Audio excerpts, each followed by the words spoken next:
ప్రకాశిస్తున్నారు.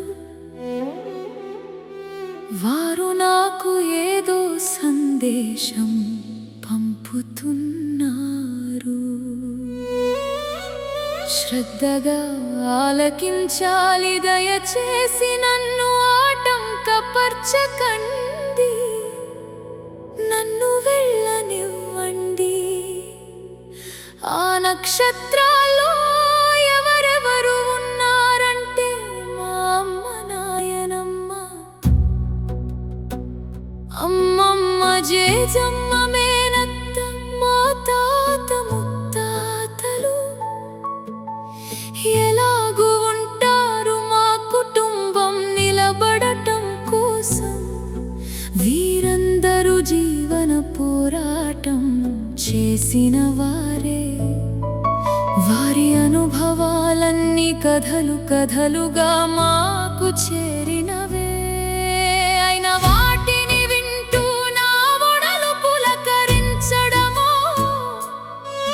నా కనులు చెమరించడమో, గగుర్పాటో భయమో కలిగినట్లు నాకు జ్ఞాపకం లేదు. మరి ఎవరు నువ్వు ప్రేమించిన వారు, ఇప్పటికీ ప్రేమిస్తున్నవారు అని అడిగారనుకోండి. ఏం చెప్పగలను వారి గురించి? కన్నీటి పర్యంతం మధ్య బయటికి రాని దుఃఖంతో గొంతులుంగలు చుట్టుకుపోతున్నా.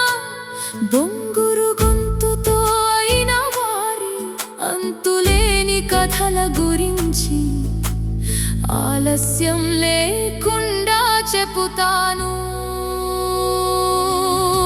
ఆ నక్షత్రాల రూపంలో మినుకు మినుకుమంటూ వెలుగుతున్న వాళ్ళు ఇన్నాళ్ళు నా దృష్టిలోపం వల్ల చూడలేని వాళ్ళు, పుట్టు చెవుడు వల్ల వినలేని వాళ్ళు, కొత్తగా నాలో ఏదో శక్తిని నింపి నన్ను ముందుకు తోస్తున్న వాళ్ళు.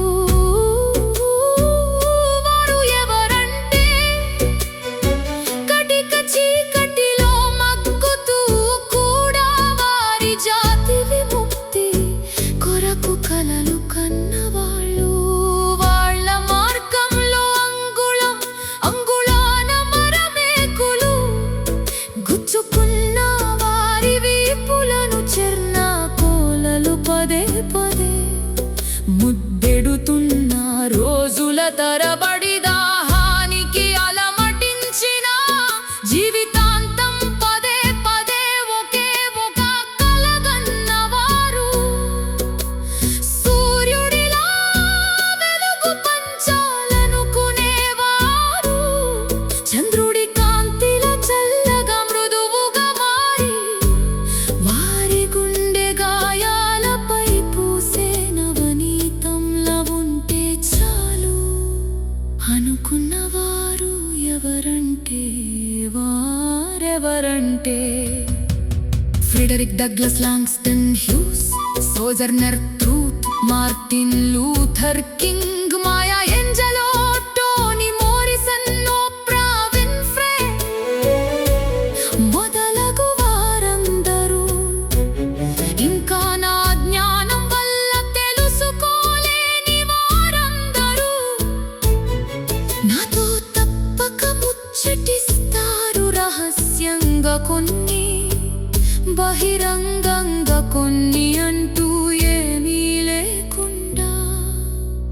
ఇప్పటికి తెరిచిన పుస్తకం లాంటి వారి జీవిత చరిత్రలను పదే పదే చెప్పడానికి తయారుగా ఉంటారు. మర్చిపోయినది జ్ఞాపకం చేసుకుంటూ కొన్ని, అప్పుడు ఇతరులకు ఇబ్బంది కలిగించకుండా ఉండటానికి రాయలేకపోయినవి కొన్ని చెప్పడానికి తయారుగా ఉంటారు. నేను ఓడలంతా చెవులు చేసుకుని వెళ్ళాలి. చెప్పినవి విని తిరిగి నీకు వినిపించాలని ప్రాయాలని ఉంది, అందుకే నేను వెళ్ళాలి. వారి గౌరవార్థం నా గోధుమ రంగుని కప్పెట్టుకొని వారి రంగుని పులు